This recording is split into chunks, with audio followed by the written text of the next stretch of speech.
So আজকের আলোচনা হবে সাধারণ জ্ঞানের বিষয়বস্তু নিয়ে। আপনি যদি প্রতিনিয়ত সাধারণ জ্ঞান সম্পর্কে ভিডিও পেতে চান, অবশ্যই আমাদের চ্যানেলটিকে সাবস্ক্রাইব করে রাখবেন এবং আপনি ধৈর্য সহকারে সম্পূর্ণ ভিডিওটি দেখবেন, তাহলে সাধারণ জ্ঞানের যে বিষয়বস্তু আছে সম্পূর্ণ বুঝতে পারবেন। সো দেরি না করে ভিডিওটি শুরু করা যাক। প্রথম প্রশ্ন, বাংলাদেশের আর্থিক বছরের সময়কাল হিসাব করা হয় কিভাবে?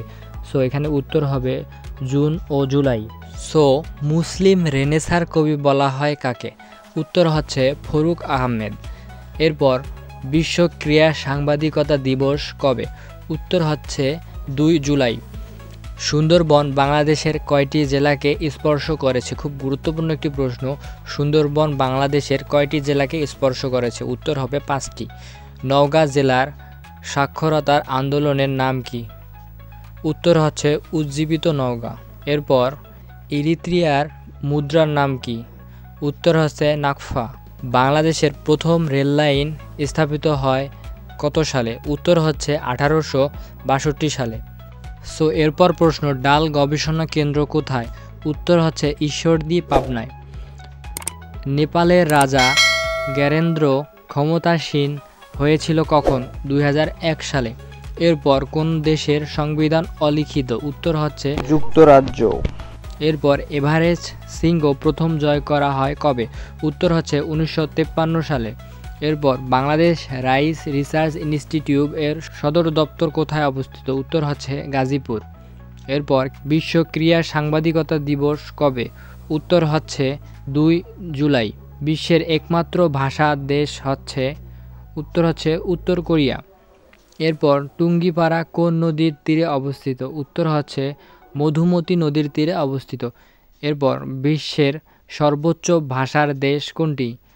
উত্তর হচ্ছে পাপুয়া নিউগিনি। সূর্যোদয়ের দেশ বলা হয় কোন দেশকে?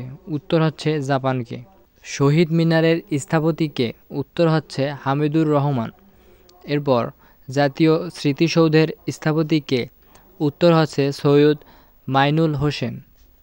এরপর আমার ভাইয়ের রক্তে রাঙানো 21শে ফেব্রুয়ারি গানটির সুরকার কে? উত্তর হচ্ছে আলতাফ মাহমুদ। এরপর বাংলাদেশের সাথে ভারতের কয়টি রাজ্যের সীমান্ত আছে? উত্তর হচ্ছে 5টি। সো ভিডিওটি দেখার আগে ছোট্ট একটি রিকোয়েস্ট, যারা এমআরআইস ইউটিউব চ্যানেলটি এখনও সাবস্ক্রাইব করেনি অবশ্যই সাবস্ক্রাইব করবেন। এরপর পৃথিবীর মহাদেশগুলোর নাম কি? উত্তর হচ্ছে এশিয়া, আফ্রিকা, ইউরোপ, উত্তর আমেরিকা, দক্ষিণ আমেরিকা, ওশেনিয়া ও অ্যান্টার্কটিকা। এরপর পৃথিবীর মহাসাগর কয়টি? উত্তর হচ্ছে 5টি।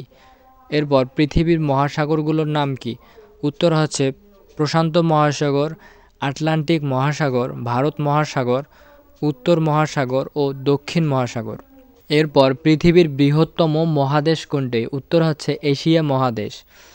এরপর স্বাধীনতার পূর্বে পূর্ব তিমুর কোন দেশের অধীনে ছিল? উত্তর হচ্ছে ইন্দোনেশিয়া। পৃথিবীর দিনরাত সমান হয় কখন? উত্তর হচ্ছে 21 মার্চ ও 23 সেপ্টেম্বর। এরপর আয়তনে বিশ্বের বড় জলপ্রপাতের নাম কি? উত্তর হচ্ছে নায়াগ্রা, যেটা যুক্তরাষ্ট্রে অবস্থিত। এরপর শেষ প্রশ্ন, বিশ্বের সর্বোচ্চ জলপ্রপাত কোনটি? উত্তর হচ্ছে অ্যাঞ্জেল, যেটা ভেনেজুয়েলায় অবস্থিত। সো নিয়মিত সাধারণ জ্ঞানের ভিডিও পেতে অবশ্যই আমাদের চ্যানেলটিকে সাবস্ক্রাইব করে রাখবেন এবং পাশাপাশি বেল আইকনটি অন করে রাখবেন, তাহলে আপনি প্রতিনিয়ত আমাদের দেওয়া সাধারণ জ্ঞানের প্রশ্ন এবং সমাধানগুলো পেয়ে যাবেন। ধন্যবাদ সবাইকে। আসসালামু আলাইকুম।